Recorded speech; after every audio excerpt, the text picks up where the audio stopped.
وہ حاکم میں ہی ہے، المستدل الحاکم میں.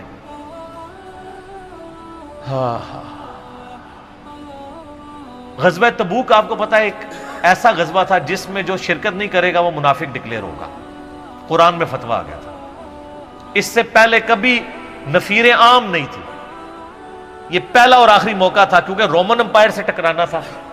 سپر پاور تھی دنیا کی، 1.5 لاکھ کی فوج لے کے کیسرے روم بارڈر پہ آ گیا تھا عرب کے. تو نبی علیہ السلام نے اناؤنسمنٹ کی کہ بھئی اب سب نے جانا ہے، جو نہیں جائے گا منافق شمار ہوگا، الا یہ کہ کسی کے پاس ریسورسز نہ ہو، یا کوئی مریض ہو، یا کوئی عورت ہو، یا کوئی معذور ہو. منافقین آگے بہانے کر رہے تھے. کچھ سادہ لوگ مسلمان بھی اس کا حصہ بن گئے. بخاری مسلم میں 3 اصحاب کی توبہ کا واقعہ بھی موجود ہے، وہ بھی میری ویڈیو ریکارڈڈ ہے. تو کعب بن مالک کی رضی اللہ تعالیٰ عنہ علیہ السلام. تو کچھ لوگ جو ہے وہ یعنی اپنے ان معاملات کی وجہ سے کچھ پیچھے بھی رہ گئے. تو المستدل الحاکم میں آتا ہے کہ صحابہ کرام کہتے ہیں کہ ہم نبی علیہ السلام کے ساتھ سفر پہ نکلے نا جب، تو نبی علیہ السلام کو آ کے کوئی بتاتا تھا، کہتا تھا یا رسول اللہ وہ جو فلاں بندہ تھا نا وہ بھی کوئی نہیں آیا، پیچھے رہ گئے. تو آپ علیہ السلام پرواہ نہیں کرتے تھے. پھر بتایا گیا یا رسول اللہ وہ بھی کوئی نہیں، یعنی جڑے نعرے مارتے سن اچے اچے جدو ایتھے کسی کو دسایا جائے گا سر وہ تہاڈا پکا جڑا یار ہے بیلی وہ بھی کوئی نہیں جے، تو حضور علیہ السلام کو لوگ نا فیڈ بیک دیتے یا رسول اللہ وہ بھی غائب ہے، وہ بھی نہیں آیا. اب 30,000 کے لشکر میں آپ نے کوئی ریکارڈ تو نہیں رکھا تھا، رجسٹر تھا، لیکن کدھر 30,000 بندوں میں کدھر کوئی رکھ سکتا ہے صاحب اس طرح. یا رسول اللہ وہ بھی رہ گیا، وہ بھی. تو حضور علیہ السلام کہتے تھے ٹھیک.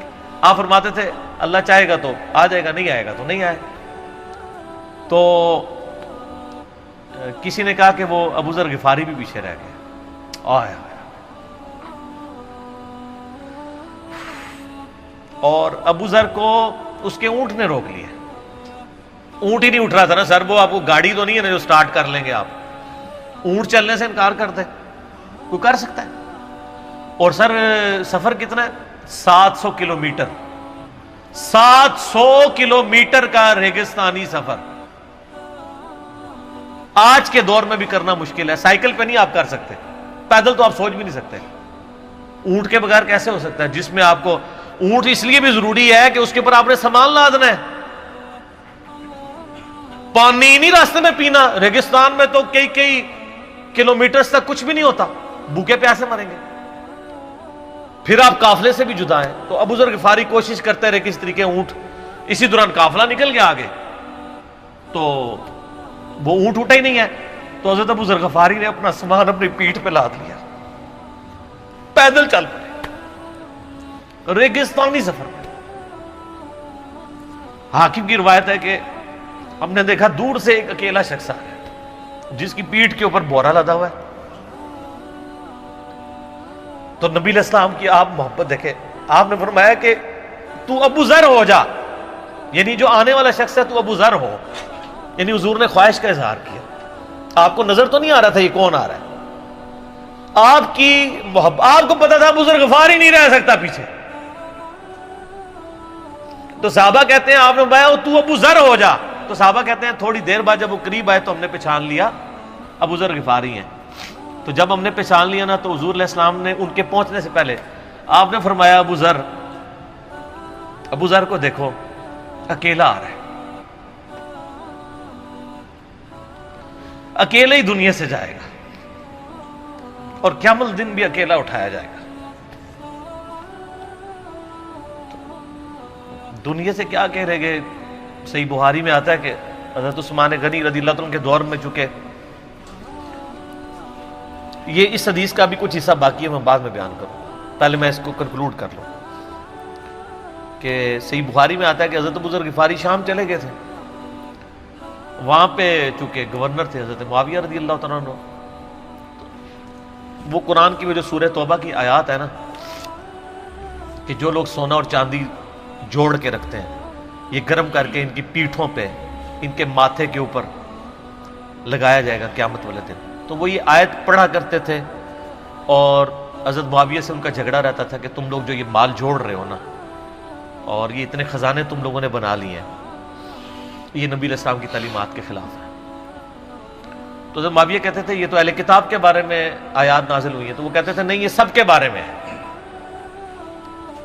اب شرعی حکم یہ ہے کہ مال آپ جوڑ سکتے ہیں اگر آپ زکوٰۃ دے رہے ہیں، لیکن یہ پسندیدہ نہیں ہے، طریقہ نبوت یہ نہیں ہے۔ نبی علیہ السلام نہیں جوڑ سکتے تھے، پوری زندگی زکوٰۃ دینے کی نوبت نہیں آئی ہے، حالانکہ خمس ملتا تھا، خیرات کرتے تھے۔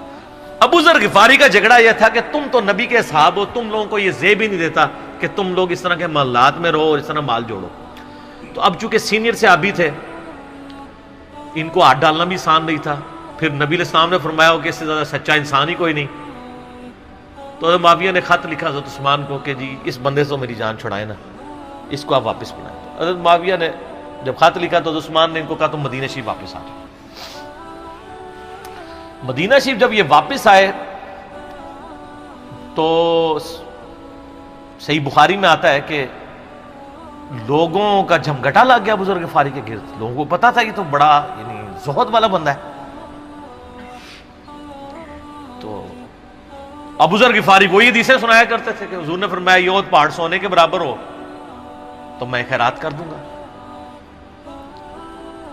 جبکہ باقی صاحب کہتے تھے کہ مال جوڑنا جائز ہے اگر زکوٰۃ کوئی دیتا رہے۔ وہ یہ کہتے تھے کہ یار یہ تم لوگوں کو تو زیب نہیں نہ دیتا، یار تم لوگ تو یہ باتیں نہ کرو، تم لوگ نبی کی صحبت یافتہ ہو، تم لوگوں کو تو زہد ہونی چاہیے تم لوگوں کی زندگی میں۔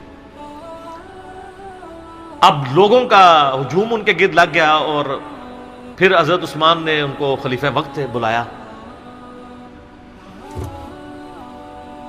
اور کہا کہ یار تو خود ہی مدینہ شریف چھوڑ کے یہاں سے چلا جا، تیری وجہ سے فتنہ کھڑا ہوا ہے۔ تو حضرت عثمان نے کہا میں نے تو نبی علیہ السلام سے سنا تھا کہ حکمرانوں کی اطاعت کرنا، صبر کر لینا۔ تو ایک زبدہ نامی کا ایک گاؤں تھا مدینہ شریف کے پاس، شہر سے ہٹ کے، تو وہ پھر وہاں پہ ہجرت کر گئے۔ آپ دیکھیں ریونج کیسا تھا، لوگ کتنے ڈرے ہوئے تھے کہ ابو ذر اپنی بوڑھا شخص 80-90 سال کا بابا اپنی ایک بڑھیا بیوی کو لے کے اس عمر میں شہر بدر ہو رہا ہے اکیلا۔ آج نہیں آپ سوچ سکتے کسی جگہ آپ اکیلے جا کے پڑاؤ کریں، کسی بیابان کے اندر، ریگستان کے اندر۔ اس زمانے میں آپ سوچ رہے، آج کل بھی آپ مدینہ شریف کے گرد چلے جائیں تو آپ وہاں نہیں ایک رات بھی نہیں گزار سکتے۔ تو کوئی شخص حضرت ابو ذر غفاری کو سی آف کرنے نہیں آیا سوائے حضرت علی کے، اور وہ بھی مدینہ کی باؤنڈری تک آئے۔ ان کو پتا تھا ان کے سٹانس کے بارے میں، اور حضرت علی نے ان کو جب سی آف کیا تو کہا کہ میں چونکہ حکمران وقت کی اطاعت کا پابند ہوں، میں مدینہ کی باؤنڈری سے باہر نہیں جاؤں گا۔ اگر مجھے کوئی اس طرح کا یعنی حکم اجازت مل جاتی تو میں تیرے ساتھ جاتا۔ ایران والوں نے حضرت علی علیہ السلام کے زندگی کے آخری 10 سال کے اوپر ایک فلم بنائی ہے، امام علی علیہ السلام۔ اس میں ابو ذر غفاری کے سارے واقعات انہوں نے فلمائے ہیں سر، دیکھنے والے۔ جب مولا علی چھوڑنے آتے ہیں، پھر جو ان کی ڈیبیٹس ہوتی ہیں مدینہ شریف میں لوگوں کے ساتھ، وہ ساری انہوں نے ویڈیو میں فلما دی۔ پھر یہ چلے گئے وہاں پہ رہنا شروع ہو گئے۔ اب اس حدیث کی طرف واپس آ جائیں جو فرمایا آپ علیہ السلام نے اکیلے ہی مرے گا۔ تو ابو ذر غفاری، اس حاکم کی روایت میں آتا ہے ابو ذر غفاری کی موت کا وقت قریب آ گیا، صرف بیوی ہے پاس۔ بیوی نے رونا شروع کر دیا کہ حضرت آپ فوت ہو گئے، آپ کو کفن کون دے گا، آپ کو غسل کون دے گا، آپ کو دفنائے گا کون، میں عورت ذات کیا کر سکتی ہوں۔ حضرت ابو ذر نے کہا کہ نبی علیہ السلام سے میں نے سنا تھا کہ تو اکیلا مرے گا، پھر مسلمانوں کا ایک قافلہ وہاں سے گزرے گا جو تجھے کفن دے کے دفنائے گا اور جنازہ بھی پڑھے گا۔ تو نے فکر نہیں کرنی، جب میں مر جاؤں تو میری لاش کو چوراہے پہ رکھ دینا، گزرگاہ پہ، جو یعنی مدینہ کی طرف راستہ آتا تھا گاؤں ایریا سے گزر کے، اللہ میرا بندوبست کر دے گا۔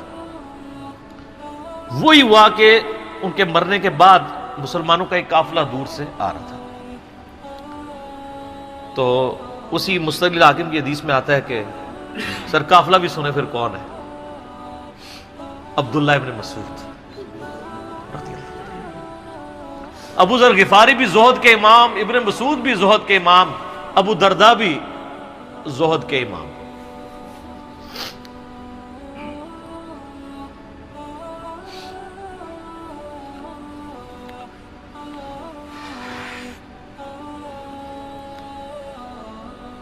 ابن مسعود رضی اللہ تعالیٰ عنہ جب وہاں پہ رکے، ان کو تو نہیں پتا تھا یہ کون ہے، تو انہوں نے کہا بی بی کیا وہ؟ ان کا میرا خامند مر گیا ہے۔ ان کا یہ کون ہے؟ تو انہوں نے کہا ابو ذر غفاری۔ عبداللہ ابن مسعود کی چیخ نکل گئی، چیخ ماری انہوں نے۔ ان کا واہ!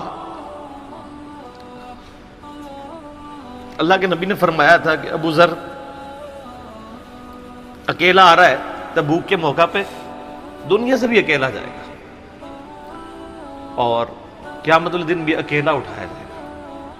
یعنی اب اسی سرزمین سے ہی اس نے اٹھنا ہے نا، ہر بندے نے اپنی قبر سے اٹھنا ہے، یعنی وہ مسلمانوں کے قبرستان میں بھی دفن نہیں۔ ایک یہ جو مزار کی رٹ لگائے پھرتے ہیں، میں ان سے پوچھتا ہوں تمہارے بابوں کی کیا اوقات ہے؟ ابو ذر غفاری کا مزار دکھاؤ کدھر ہے؟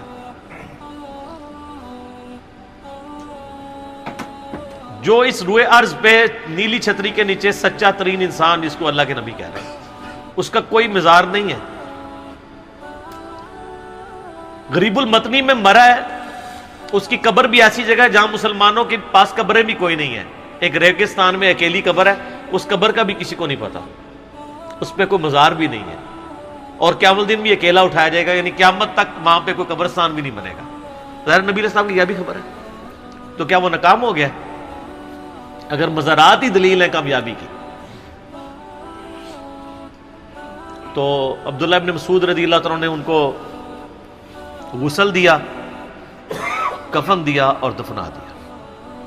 یہ پوری ڈیٹیلز آپ کو المستدل حاکم میں مل جائیں گے۔ تو ابو ذر غفاری ان چند شخصیات میں سے ہیں جن میں پوری امت کا اتفاق ہے ان کی نیکوکاری کے اوپر۔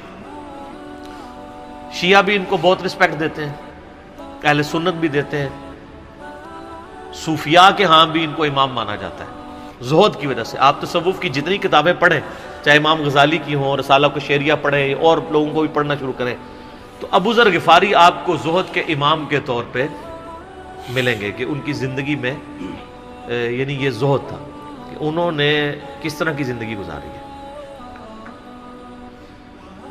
سر لوگ مجمع میں مرتے ہیں، ان کو یاد کوئی نہیں کرتا، اور ابو ذر غفاری کو آج بھی دنیا یاد کر رہی ہے، ہم بھی یاد کر رہے ہیں رضی اللہ تعالیٰ عنہ علیہ السلام۔ اللہ تعالیٰ قیامت والے دن ہمیں ایسے نیکوکار لوگوں کا ساتھ نصیب فرمائے، آمین ثم آمین۔